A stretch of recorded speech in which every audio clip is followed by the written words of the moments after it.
Grabe, ang init. Kaya ginupitan ko itong mga alaga ko. Ayun oh. Ang kapal ng buhok niya kasi ang bilis kumapal ng buhok niya kaya ginupitan ko ng ganyan. Kinalbuhan ko. Si Typho, ayan siya. Sobrang kapal ng buhok niya. Ayan yung buhok niya oh. Ang dami. At mahirap pati itong paliguan kung ganito kakapal ang kanyang buhok.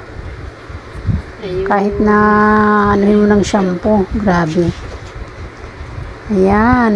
Yung dalawang alaga ko. Ayan sila. Sila mga kasama ko dito sa bahay. Itong dalawang to. Matanda na din ang mga to.